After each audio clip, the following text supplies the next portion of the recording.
Ya está grabando de nuevo. Entonces, eh, ya todo el mundo está listo, lista. Bueno, empezamos, ¿no? Nos habíamos quedado en que uno siempre puede decidir quiénes son sus vecinos. Es una de las características de la geoestadística. Yo puedo decidir quiénes son los vecinos, pero es una decisión que tomo yo para cada análisis. Y hay muchas formas de decidir quiénes son mis vecinos. Y a esos se les llaman criterios de vecindad. Siempre voy a partir de el esquema de el tablero de ajedrez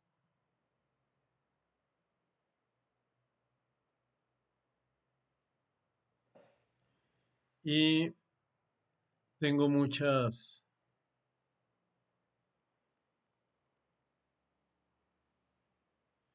formas de definir la vecindad. La primera forma se llama por contigüidad.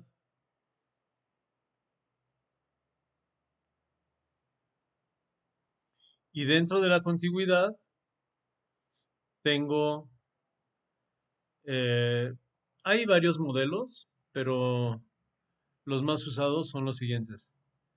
Este es yo voy a definir que soy, este es mi estudio, ¿no? Bueno, mi punto de interés, a quien le quiero definir la vecindad. A esta contigüidad le llamo contigüidad reina. Y hay otra contigüidad que se llama, pues ya habrán adivinado, que se llama torre, que significa que mis vecinos son aquellos que están al lado mío, según el movimiento de la torre, o la contigüidad. Ah, eso por hacer mal las cosas. La contigüidad alfil, que me dice que son mis vecinos, aquellos que están en las... Chale, ya le eché a perder. Aquellos que están en las... eh, bueno,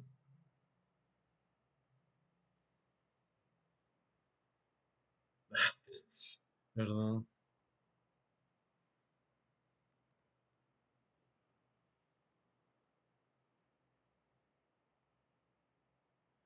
El criterio alfil es el criterio que me dice que son vecinos los que están en las diagonales. Es decir, este, este y este. ¿Sale? Entonces son tres criterios de vecindad por contigüidad. Como le llamamos es vecindad por contigüidad. También tengo vecindad. Hay otro tipo de vecindad por cabecinos. ¿Qué significa esto? Que si yo soy este y hay muchos puntos, yo decido que los primeros n vecinos son mis vecinos. Por ejemplo, los primeros tres más cercanos, yo los considero mis vecinos. Perdón, aquí ya son cuatro. Entonces este es, ay, bueno, sí se entiende, ¿no? Este no. Los primeros tres vecinos son este y este. Esa es vecindad por cabecinos, así se llama. Y la otra es la vecindad por umbral. Y eso significa que voy a considerar mis vecinos los que están a X distancia de mí. Entonces, si aquí hay muchos potenciales vecinos, solo los que están a X distancia. No importa si son muchos o pocos. Aquí no importa qué tan lejos están. Y aquí lo único que importa es que estén contiguos. Y hay grados de contigüidad. ¿Qué son los grados de contigüidad? Bueno, es que yo aquí en realidad puedo tener otro nivel, ¿no? Porque los vecinos, existen los vecinos de mis vecinos. Entonces son también mis vecinos, pero en grado 2. Estos son grado 1 y estos son grado 2. Y yo puedo definir que van a ser mis vecinos todos los vecinos de mis vecinos. Entonces yo digo, defino contigüidad, vecindad por contigüidad, grado 2. O puedo decir grado 3, los vecinos de mis vecinos, y así, ¿no? Entonces, en la geoestadística siempre es muy importante definir los vecinos. De hecho, el semivariograma define los vecinos por umbral. Claro que lo hace de una forma muy sofisticada porque a cada uno le define sus vecinos. Y, y con un análisis de toda la interacción de distancias. Ese es el asunto de la vecindad. Es el núcleo del análisis geoestadístico. No lo veíamos así al ver simplemente el análisis de semivariograma, porque va implícito, pero aquí es explícito. Entonces, por ejemplo, si yo quiero correr aquí un modelo, un Morán, que es el índice de autocorrelación, pues no lo voy a poder correr. ¿Por qué? Esto en términos ciudadanos, en idioma ciudadano, dice, Your data could not find the required weights file. Please specify weights in Tools Weights Manager. ¿Qué significa? ¿Qué me está diciendo así en lenguaje ciudadano? Que no le he dicho quiénes son mis vecinos. ¿Dónde le digo? En el Weights Manager. Entonces, en esa herramienta, en Tools, la primera que está es el administrador de pesos, de ponderaciones, el administrador de ponderadores. Le digo clic y aquí me va a preguntar quiénes son mis vecinos. Claro que no le puedo decir, bueno, sí puedo, decirle de este, sus vecinos son eso podría hacerlo, pero realmente lo que creo es un criterio. Entonces le digo, quiero crear ese criterio, te voy a informar quiénes son mis vecinos. Y me pide un ID porque a cada uno le va a decir quiénes son sus vecinos, entonces le tengo que decir un ID. Y, y aquí ya yo puedo decidir, a ver, voy a usar el criterio de contigüidad o un criterio de distancia. Dentro de distancia vienen los de, ay, changos, los de K vecinos, que es este, o los de, eh, o los de umbral, que es este. Distance band es el umbral. Y aquí yo le puedo decir, son mis vecinos todos los que estén a esta distancia. ¿Cuál se recomienda en uno y otro? Bueno, es todo un arte, pero el que más usamos va a ser el point contiguity, sobre todo en este tipo de análisis de hexagonal. Este es el más interesante. Ahora, tiene un algoritmo para transformar cualquier forma a un sistema de cuadrados. Para él van a ser cuadrados, porque yo todas las áreas las puedo convertir a un sistema de cuadrados. Veamos. Si yo tengo puntos, también le puedo meter puntos. A ver, define el criterio reina. Ah, pues es muy fácil, ¿no? A partir de esto creo cuadrados. Para mí este ahora es un cuadrado y todos son un cuadrado.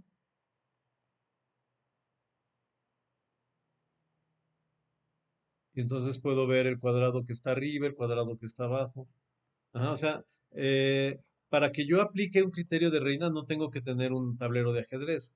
Pueden ser cualesquiera formas y el algoritmo los va a transformar en cuadrados. Y bueno, entonces le voy a decir queen, pero podrían poner el de torre, criterio torre.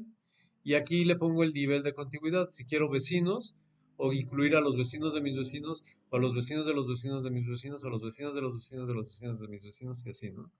Normalmente vamos a usar el uno. Y si yo quisiera usar el umbral, pues aquí le pongo la distancia. Y si yo quisiera usar el key nearest neighborhood, o sea, neighbors, perdón, el número de vecinos cercanos, aquí yo le diría, pues, los cuatro más cercanos son mis vecinos, los cinco más cercanos, en fin. Ah, pero el que yo recomiendo en estos casos es este. Cada caso tiene distintas formas de abordarlo, ¿no? Le digo crear y lo que me está diciendo es que va a crear un archivo GAL, que en realidad es un archivo de texto, donde va a informarle al programa quién es vecino de quién. Le digo guardar y me dijo que se creó exitosamente. ¿Qué significa que se haya creado exitosamente? Que creó un archivo que se llama GAL, que es este, que puedo abrir con el bloc de notas, y es esto. ¿Qué significa esto? Que el ID 201 tiene tres vecinos. El 202, o sea, el objeto marcado como 201 tiene tres vecinos. Y abajo me dice, ¿cuáles son los vecinos? Pues son tres, como te dije, 202, 245, 246. El número 203 tiene cuatro vecinos, el 202, el 204, el 247 y el 248. El 202 y así, ¿no? Eh, ¿Por qué solo? Bueno, hay unos que tienen seis vecinos. Hay unos que tienen seis vecinos. Es el máximo número de vecinos que puede tener un hexágono. Mm, ignoro por qué a unos les puso seis, siendo que es criterio reina, pero, pero bueno, no voy a investigar ahorita, ¿no? Pero ese es el archivo GAL y ustedes lo pueden modificar. Pueden correr un algoritmo por otro lado y que les diga, que les defina a los vecinos, o ustedes ponerle manualmente. Ah, no, en este está un centro comercial muy importante, entonces aquí le voy a poner 30 vecinos y aquí yo se los puedo poner manualmente o por un algoritmo. Es decir, este es manipulable, por eso lo hicieron en un archivo de texto. Sin ese archivo no corre, ¿de acuerdo? Entonces, vamos a pasar a lo siguiente. Ya que hice eso, esa es la acta de nacimiento de cualquier proceso en Geoda. Ya tengo derecho ahora sí de correr cualquier proceso. ¿Cómo lo corro? Pues normalmente voy a correr el índice de Morán, que ahorita lo explicamos, y este índice me va a decir si este fenómeno, estamos en robo, se autocorrelaciona o no.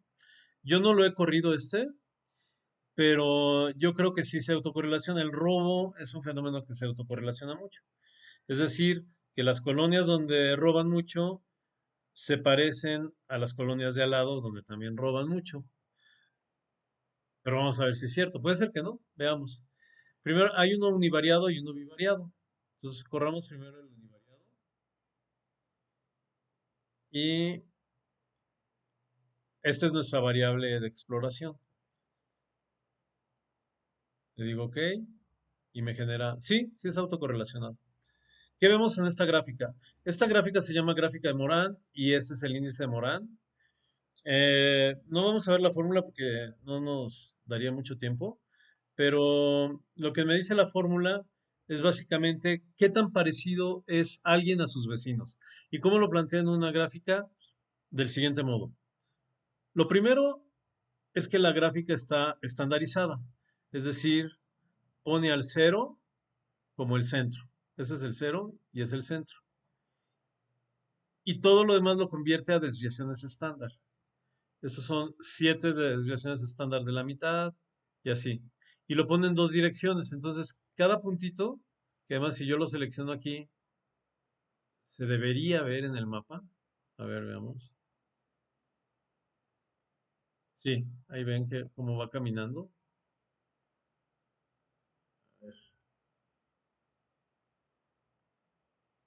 Ay, no sé por qué lo mueve así. Como que tiene ahí un errorcito de programación. A ver si así, ¿no?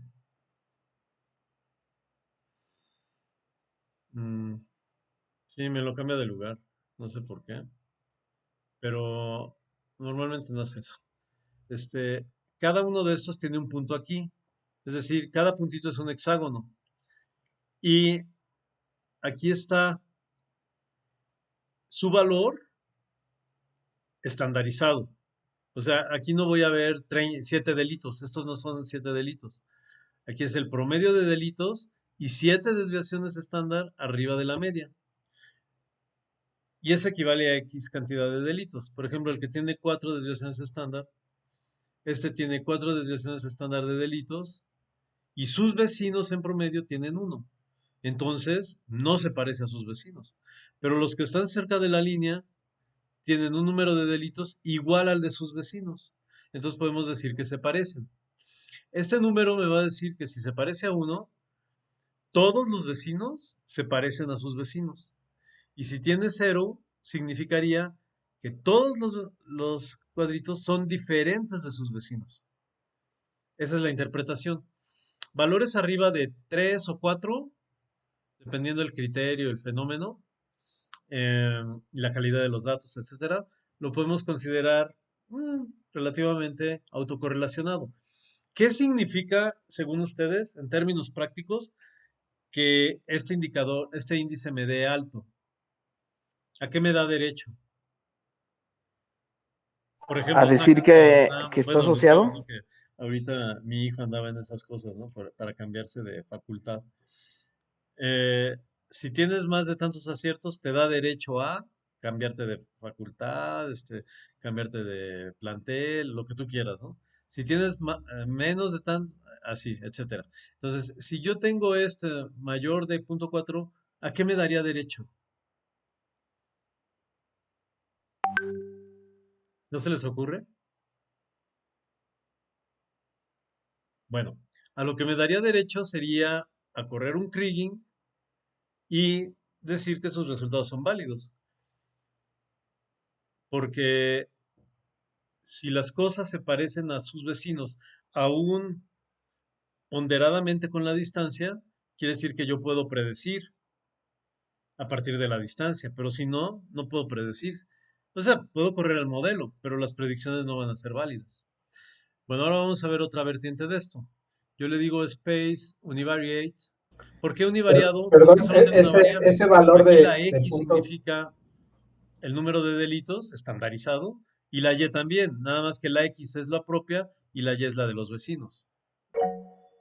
Aquí le digo OK, pero ay, es que Tona, univariate, el local, perdón. Es que este es el global. ¿Qué significa el global? Habíamos dicho ayer que había modelos en geoestadística globales y locales, ¿no? Entonces, este es un modelo global. Genera un índice para todo el sistema y te dice, todo el sistema está autocorrelacionado. Es decir, en tu sistema, la distancia importa, se influyen entre ellos. ¿Cómo sé que se influyen? Porque se parecen a los vecinos. ¿Cómo sé que influye el robo de una colonia en otra? Porque se parecen en sus tasas de criminalidad.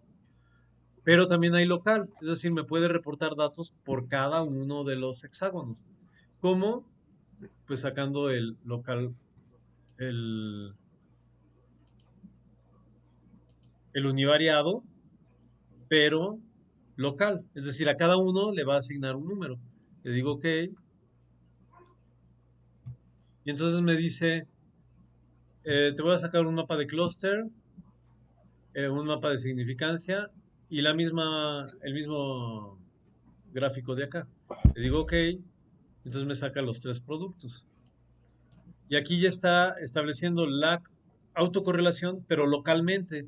Es decir, ya no me dice, solamente te voy a decir, este, los,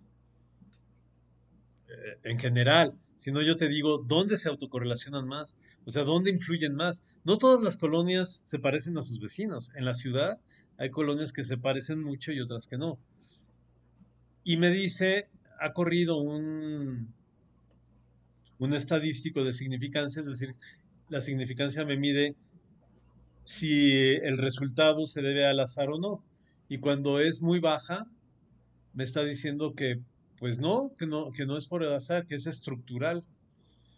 Y los no significantes, es decir, los que digo que pues el valor que tiene es por la casualidad, me los pone en gris. Y los de alta significancia en oscuro. Entonces aquí me dice cuáles son los que más se parecen, ¿no? Entre ellos. Los más influyentes localmente. Y también me da el producto que se deriva de la misma gráfica, pero ya localmente, que es este mapa. Aquí me ubica cada hexágono. No sé por qué hace esto, pero normalmente tú lo seleccionas acá y te lo reporta en la gráfica. Aquí en rojo me va a decir los que son high high, es decir, alto valor propio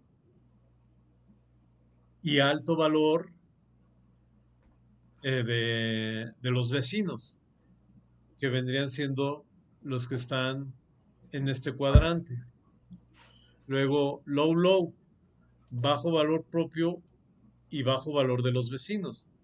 Entonces, los que están en estos dos cuadrantes podemos decir que se correlacionan. Alto con alto, es decir, el alto influye alto, y bajo con bajo, bajo influye bajo. Es decir, este mapa es de autocorrelación, no es de delincuencia.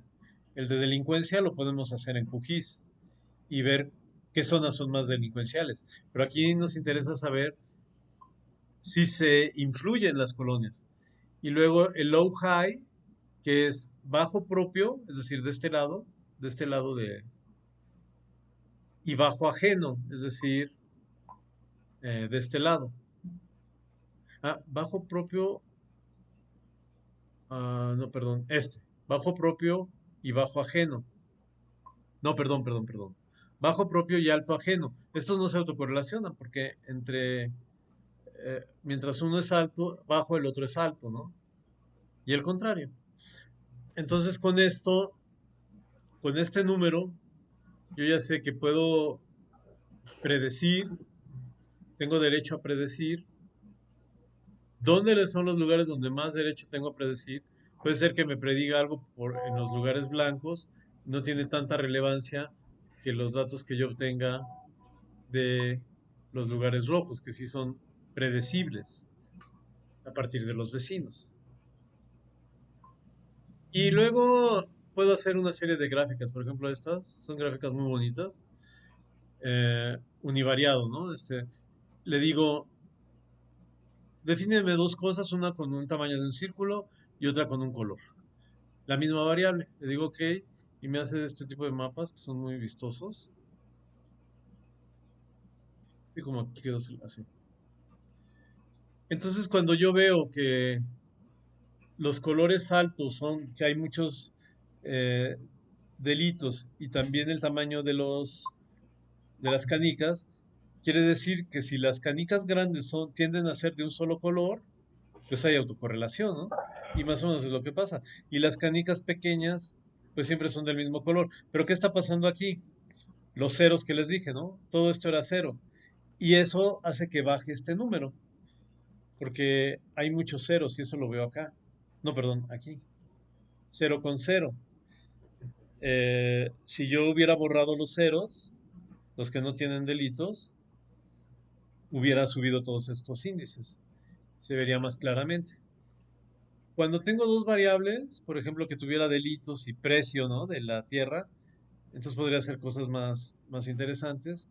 Jugar con el, el bivariado, y aquí le diría una variable y aquí otra, y comenzaría a ver si las variables eh, se autocorrelacionan pero bivariadamente. Es decir, cuando aumenta una variable, por ejemplo, cuando aumenta la variable de delitos,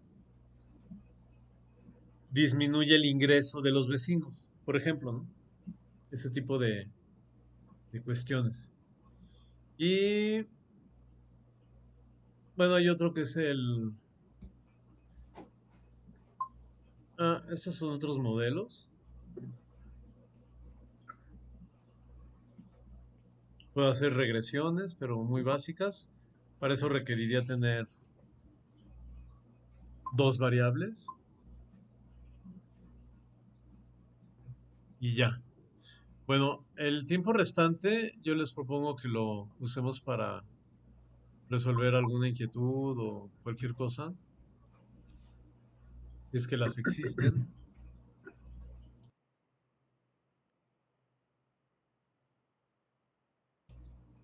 Sí, Sí, Si no ¿me existen, oyes? pues no, ¿verdad? ¿Me oyes? ¿Me oyes? Hola, hola, hola, hola. creo No, no que el existen tono tiene la inquietudes. bocina apagada. ¿Alguna duda que se haya quedado? Eh, no, no escucho. Perdón, es que no me puse los audífonos. Perdón, otra vez de nuevo, perdón. Adelante. Hola, Sí, mira, yo hice el ejercicio quitando los ceros sí. y me sale el dato del índice de Morán de 0.471 O quitando sea, los menor. ceros. Ajá, Ajá, menor. ¿Nos lo puedes mostrar? Dejo de compartir y si nos lo sí. puedes mostrar, pues lo vemos, ¿no? Share. Qué bueno que lo hiciste. Ya la A puedes ver, compartir tú, ¿verdad? déjame ver, es que no conozco esta plataforma. Mm, Aquí hay un iconito que tiene una flecha, una pantalla con una flecha. Ahí le ya, dices, ajá, ok. Ahí está. Sí, se está viendo, ¿verdad? sí, Sí, mira, esta es la gráfica que a mí me salió quitando los ceros. Y aquí sí se comporta como decías que se debe de comportar, que le ajá, picas y se cambia ah, ajá, el hexágono. sí. Pero mi pregunta es, si este valor, el de 0.4 que mencionaste, es como el parámetro para saber si sí se puede hacer Mm, el kriging que mencionaste, si mm, fuera menor, entonces no se recomienda hacerlo porque ajá, no estarías prediciendo bien mm, o qué significancia se le da el sí. 0.4. En realidad es un poco más complejo de como lo dije, porque, bueno, yo dije entre punto 3, punto 4, sí puedes predecir, pero es un indicador global. Entonces, puedes predecir en todo el mapa. Pero puede ser que esté mezclado con zonas que sí son predecibles y zonas que no. Y el otro mapa, el univariado local, te puede decir dónde sí puedes predecir. Entonces, supongamos que te salen unas zonas en las que dices, no, es que no puedes predecir con los vecinos. Como el kriging se basa en lo que pasa a los vecinos, pues no tiene sentido que predigas algo con algo que no hay correlación. Tú si quieres predecir la lluvia lo haces con presión atmosférica, pero no vas a predecir la lluvia con el precio del jitomate en cada lugar, ¿no? O sea, no guarda correlación, pues no tendría sentido. Aquí también. Entonces hay lugares donde sí, por ejemplo, ahí los lugares rojos, significa que ahí sí podrías predecir. Podrías generar un modelo, un kriging, y solo aplicarlo en los lugares donde existe autocorrelación. Mm, y ahí la correlación es alta. Pero si quieres hacer un mapa global, pues sí, si tienes menos de punto 3, es muy absurdo quererlo hacer, porque eh, si no se autocorrelaciona, quiere decir que puedes correr el modelo, pero te está mintiendo, ¿no? Es más, si no se autocorrelaciona, las varianzas, que es con lo que trabaja el Kriging, eh, bueno, el Kriging hace regresiones, pero muy basado ahora sí que en la variación de la varianza de los vecinos. Entonces, si hay poca autocorrelación, o sea, un Morán bajo, pues esa varianza es muy grande y entonces no te sirve aplicar el kriging. globalmente. ¿Sí me explicó? Sí, sí, sí. Oye, otra duda. Entonces, Sí. aquí en este mapita de la significancia de Lisa, entonces, Ujú, en esta, cuando P tiende más hacia el cero, o bueno, menor ujú, a 0.01, ujú. entonces ahí es cuando tiene más significancia. Eh, Que, sí, exactamente. La significancia estadística se lee al revés, ¿no? O sea, si el valor de P es bajo, quiere decir que los datos eh, son muy significativos, ok, porque lo ¿qué es que lo mide que? la P es la Ujú, probabilidad de que lo encontrado sea por error. Y si la probabilidad de que sea por error es de 0.001, es decir, de un milésimo, pues es muy buena, ¿no? Para predecir. ok. Y es lo que estamos viendo, por ejemplo, en este mapita que vemos los puntos rojos, ¿no? Entonces aquí Ajá, la significancia de Lisa es baja, la P es muy, muy baja, pero sí se ve que es alta autocorrelación ajá, en el alto alto, ¿no? Aquí en estos. exactamente. Sí, así es como se lee justamente. Y qué bueno que lo hiciste así sinceros. Muchas gracias. Yo pensaba que iba a subir, pero no, en realidad bajó la autocorrelación. También es lógico porque le quité muchos datos que estaban falsamente autocorrelacionados, ¿no? Porque el cero, es realmente un valor y, pero es falso, ¿no? Porque no es que no hayan ocurrido delitos porque sea una zona muy pacífica, sino porque no hay nada, ¿no? Ok, sí, sí. Bueno, esas serían mis dudas. Muchas gracias. Dejo Ok. el micrófono a alguien más por si quiere. Gracias, Alberto. ¿Alguien más tiene alguna inquietud o alguna observación, queja, lo que sea? Sí. Adelante. Gracias, Tona. Adelante, Felipe. Adelante tú primero. Dale, dale. Bueno, gracias por hacerla, Kenetzindo. Era mi duda la que tenía sobre si le quitábamos los ceros. Tona, ¿qué pasa cuando hay una correlación, o más bien la autocorrelación es inversa? Como el Ah, ejemplo que mencionabas de más delitos, el ujú, valor del precio del metro cuadrado disminuye. Esa no es tanto una autocorrelación, ¿cómo se entiende? ajá. Esa pregunta es buenísima, pero en realidad los fenómenos que te dan un Morán negativo son súper raros, ¿no? La otra vez, es que no me acuerdo la otra vez me puse a meditar en eso, hace mucho, este, y sí llegué a la conclusión de algunos fenómenos que se comportan así, pero no me acuerdo. Pero veamos gráficamente qué significa, ¿no? Ah, voy a compartir de nuevo, ¿verdad? Que no ven la pantalla ahorita. Sí, no, no vemos. Eh, no me acuerdo cuáles eran, pero a ver, traten de imaginar conmigo un fenómeno para que vean lo raro que debe ser ese fenómeno. Que cuando aquí sube,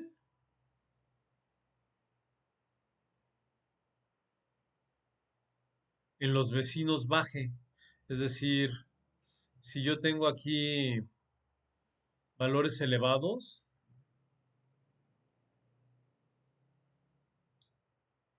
rojo es el mayor valor, ¿no? Normalmente lo que vemos es que la influencia significa que te da un valor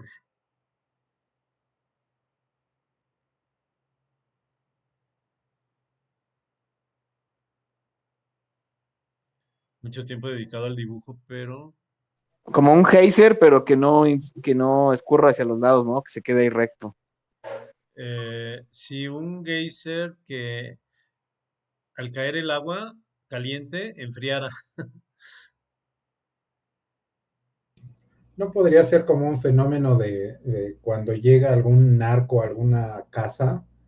O sea, que por la presencia de esas personas pudiera empezar a disminuir los precios de las casas o que disminuyera La la toma de... delincuencia, Ajá, la delincuencia baja porque llegó el narco. Ok, pero ¿cuál sería la variable? Seguridad. O sea, llega el narco y ¿qué variable, cuál es nuestra variable ahí? O sea, aquí todo va a ser Percepción de la con seguridad. percepción. Ah, ok, a ver. Tienes la variable percepción de la seguridad. Entonces, aquí llegó el narco y aquí sube la percepción de la seguridad. Ah, bueno, miren, sí, ese puede ser un ejemplo. A ver, eh, entonces este es el valor máximo. Al lado del narco, qué ejemplo tan chistoso. Llega la máxima percepción de la seguridad porque la gente se siente segura con. Pero abajo, bueno, no en azul, ¿no? Pero abajo se obtienen los valores más bajos. Podría ser, aunque el ejemplo no me gusta tanto porque es como raro, ¿no? O sea, eh, ¿Qué tal no, que llegue una comandancia nueva o un destacamento o lo que quieras? o sea, el ejército, ¿no? Pero no es una Ándale. variable que se mida a ese nivel, ¿no? La percepción de seguridad se mide en las encuestas de victimización, en el ENVIPE, ese tipo de encuestas, y pues las pueden reportar por ciudad los datos, pero no los puedes reportar por colonia, ¿no? Una encuesta más Mucho detallada. menos puntual. Ajá. Sí, sería difícil llegar en la práctica a algo así, pero no sé, sí hay fenómenos, ¿no? La otra vez estuve pensando y sí llegué a algunas conclusiones. Ese que dijeron sí puede ser, pero está un poco raro. Pero eh, incluso hay fenómenos físicos que sí se comportan así. Ah, bueno, ya. Dentro de criminología hay un modelo que se llama modelo de Rosmo, que predice, estos son los asesinatos de un asesino serial, el modelo te predice dónde vive el asesino, supongamos que vive aquí, te predice dónde vive a partir de estos hechos, ¿no? Con un modelo muy bonito. Entonces, donde cerca de su domicilio no hay homicidios y lejos de su domicilio tampoco, todo queda en una franja. Entonces, ese podría ser la probabilidad y lo que queda es una dona. Ese podría ser, un caso. No se autocorrelaciona la probabilidad de que ahí vive el homicida cerca. ¿Por qué? Porque pues no va a matar cerca de su casa porque lo reconocen, pero tampoco va a matar lejos porque se pierde. Entonces siempre es una franja y esa es como una ley y permite predecir dónde viven de una forma más o menos certera y útil. Ese podría ser uno. Pero son fenómenos súper raros, ¿eh? O sea, mm, no es común encontrar un Morán negativo, mucho menos que sea alto. Implicaría fenómenos en forma de dona, es decir, en el centro no influye, mm, en una franja sí y luego deja de influir.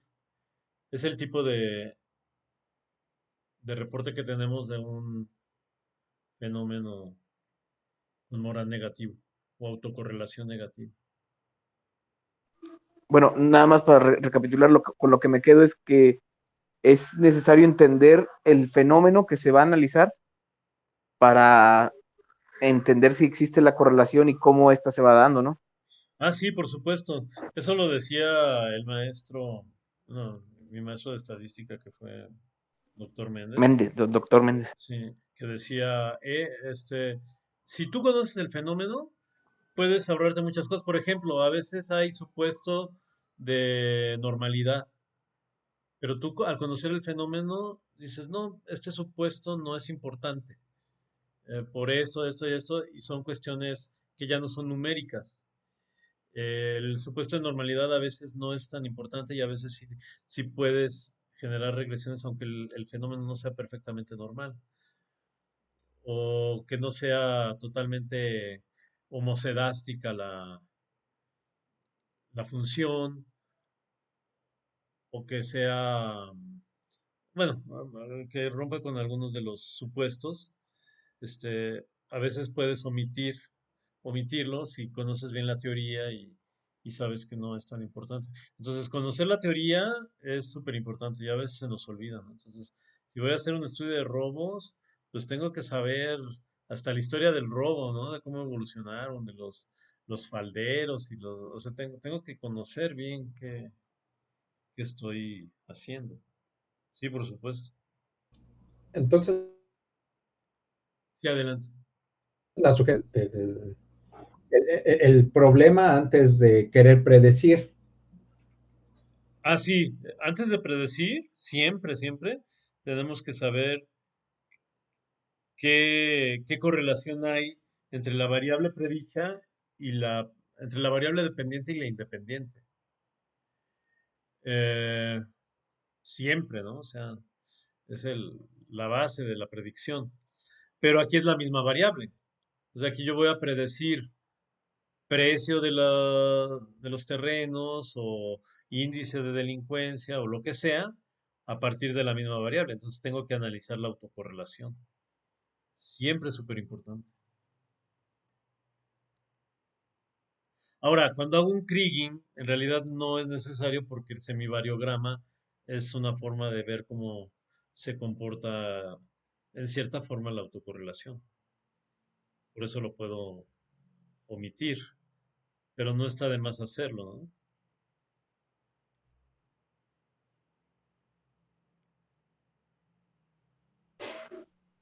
Creo que Felipe tenía una duda. Ah, Felipe, sí, por favor. Ok. Bueno, aquí algo ya un poquito fuera de los casos.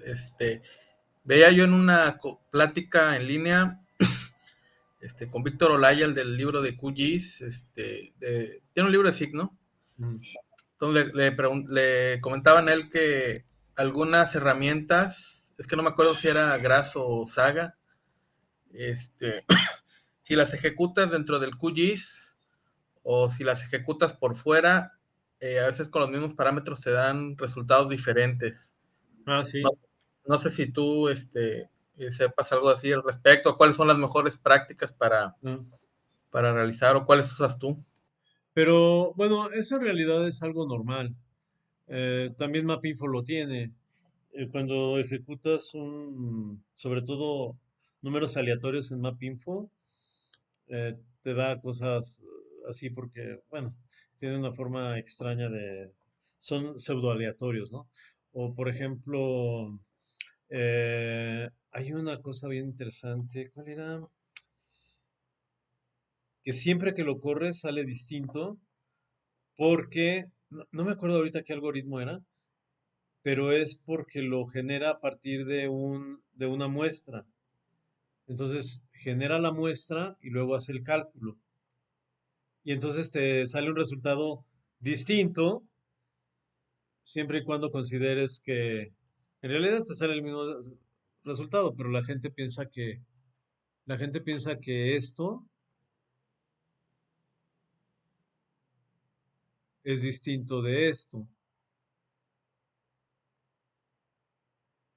Pues es el mismo dato, ¿no? Al nivel de error que tienes.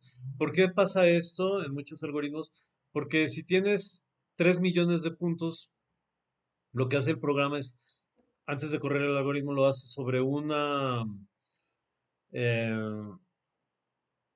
sobre una muestra de los puntos. No hace todos, hace una muestra. Y entonces te va a salir otro resultado numérico. Pero el resultado estadístico es el mismo, porque este número, siempre cuidan que este número, aunque aritméticamente sea distinto que estadísticamente es el mismo. Entonces supongo que es por eso, ¿no? Ok, gracias. Henry, ¿tú quieres decir algo? Buenas noches con todos. Hola. ¿Me escuchan bien, verdad? Sí, se escucha bien. ¿Qué tal? Buenas noches, Tona. Muchas gracias por el taller. ¿No? ¿De Yo qué? quería hacerte una consulta, pero Sí. referida a los insumos para el análisis, en Ah, este caso los delitos. tú eres de En el Perú. pro- Sí, de Perú. Ah, Yo soy ajá. de Perú. Ok. Mucho Ajá. gusto con todos. Muchos saludos desde Perú. Entonces, el proceso de geocodificación ¿tiene algún método de validación?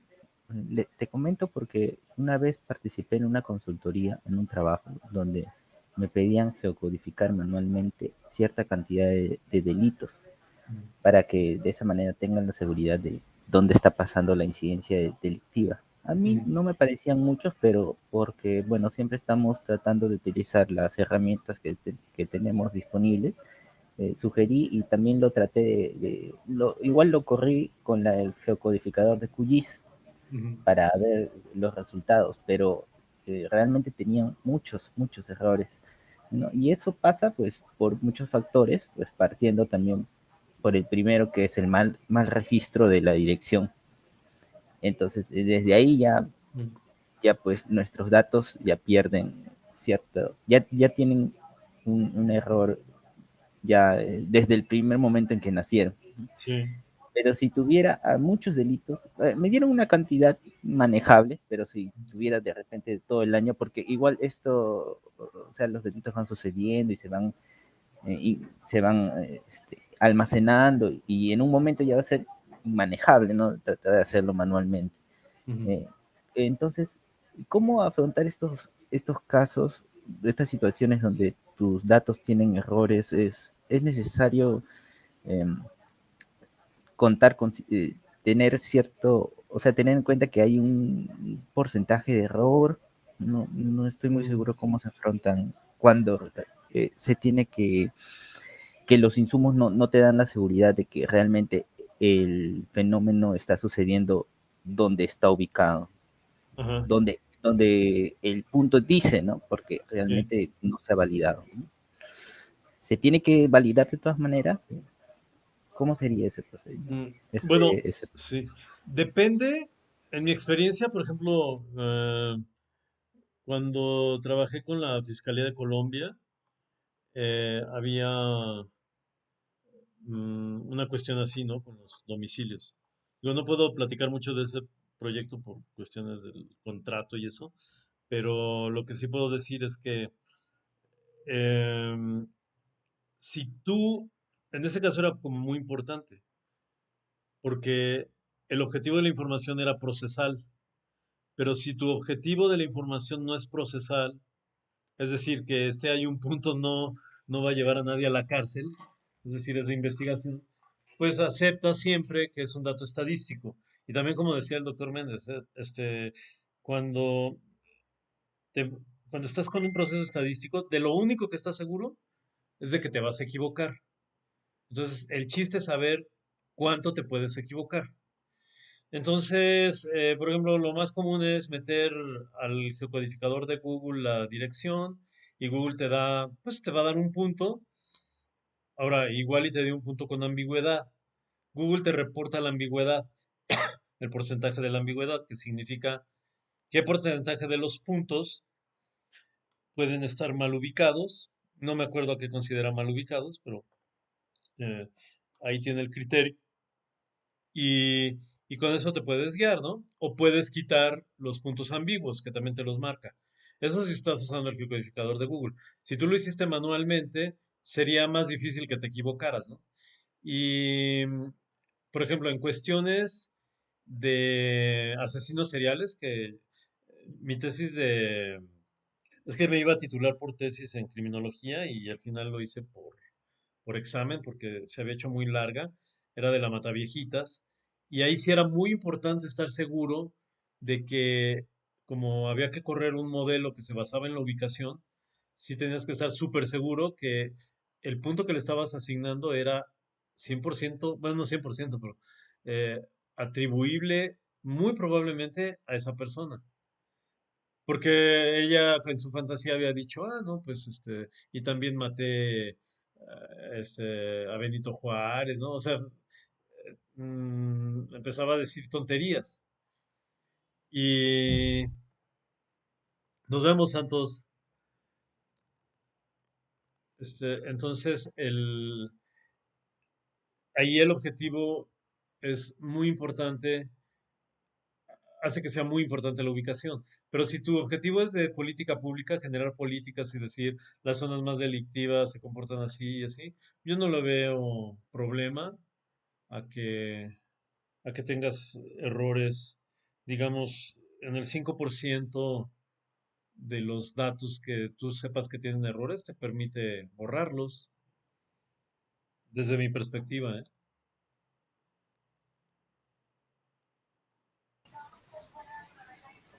Ah, ok, claro.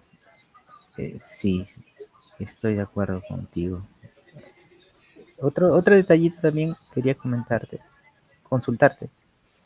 Em, Estos delitos, si bien es cierto, hay algunos que no pueden ser ubicados, pero se pueden asociar con un vecindario, no sé cómo se le llama en México, Sí, vecindario. vecindarios, ¿no? Ya.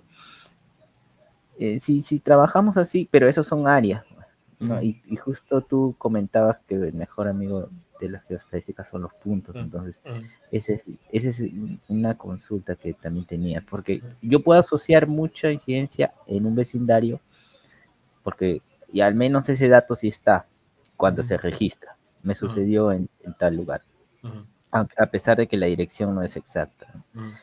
Eh, eh, Trabajaríamos por áreas y como Ah, en el último caso. bien, sí, el punto es el mejor amigo de la geostadística, pero el punto no es tan comprensible para el cerebro como el área. Entonces, cuando estás trabajando sobre todo colonias, que son áreas más o menos homogéneas, pues sí está perfecto hacerlo por áreas. O sea, las colonias tienden a ser homogéneas, tienen una identidad, la tiendita de la colonia, la ferretería, no sé, ¿no? Donde se hacen las fiestas, el loquito de la colonia, el agresivo, o sea, tienen toda una identidad y tienen también conductas homogéneas. Entonces, hacer un análisis de criminológico por colonia, pues es muy apropiado. Claro, si lo que quieres hacer es una logística de patrullaje donde lo que importa es la esquina, pues ahí ya no te sirve, ¿no? Porque en una colonia hay muchas esquinas. O para poner cámaras, pues tampoco te sirve. Pero para establecer política pública de en qué colonias vas a poner mayor vigilancia o cosas así, pues está perfecto por colonia, por supuesto.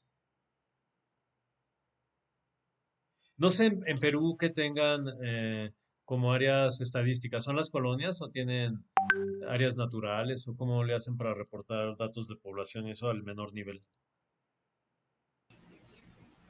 Ah, bueno, el menor nivel es una habilitación urbana ¿No? que puede ser desde una urbanización hasta de repente un asentamiento o asentamiento humano que es, bueno, lo más precario, ¿no? Ajá, Construcciones así, bien precarias en las, en las zonas, las laderas de la ciudad. ajá, Entonces, esa es la mínima unidad que tenemos, pero el instituto, el INEI, que es el Instituto Nacional de Estadística Informática del Perú, maneja unas áreas censales, que bueno, solo ellos las entienden, no es que el público tenga acceso, no conoce, nadie conoce su área censal, pero ellos se ubican así y también ellos eh, tienen el registro de todas otras variables demográficas, ¿no? Para hacer los cruces junto con estas ellos no, por ejemplo, donde la consultoría que te dije en un primer lugar fue para la policía, la policía que se encarga de la seguridad, pero el Instituto Nacional de Estadística de Informática trabaja con ya encuestas de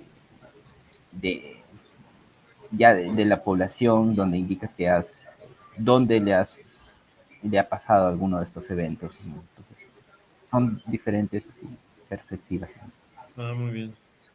Ujú. Pero hace cuenta, ¿tienes datos por cuadra o datos por colonia o algo así? Sí, sí, en ese momento a mí me dieron una cantidad de delitos y los pude hacer sin problema, pero que igual siempre está la intención de hacerlo más rápido. Ujú. Ok, Entonces, se cumplió el trabajo sin problema, pero siempre me quedó esa duda de cómo hacer. Ya me estás explicando que igual siempre hay errores y pues, depende de lo que se quiera hacer, ¿no? ok. Ujú. Sí, muchas gracias, No, Tony. al contrario, al contrario. Bueno, si nadie tiene algo más, yo ahorita subo el video. Van a ser dos porque lo partí por esta interrupción. Y pues espero que les haya servido y cualquier duda, pues ahí estamos a la orden, ¿no? Ahorita subo el material y mando la liga. Cualquier otra cosa, pues la vemos ahí en el chat, si les parece. Muchas gracias, Tona. A ver si comentaste que ibas a subir unos libros o algunos apuntes. Sí, si quieren libros, se los puedo compartir pero ese sería directamente Sale. ahí en el chat, ¿no? Bueno, muchas gracias, estuvo muy Ok. interesante. Nos vemos. Que tengan. Oye, Miguel, yo te había subido al chat, pero creo que me equivoqué de nombre. No estás, ¿verdad? No, no estoy, Ah, Tona. ahorita te subo. Lo que pasa es que creo que me equivoqué al marcar tu teléfono y nada más vi ahí Miguel Hidalgo se salió. Pero ahorita te subo. Bueno, Ok, sale. va. Gracias. Que tengan un bonito fin de semana y nos vemos, ¿eh? Gracias por la atención. Chao. Tremendas gracias, Tona, Muchas muchas gracias. gracias. Bye. Saludos, Kenetzindo. Gracias, Gracias. gracias. Nos vemos.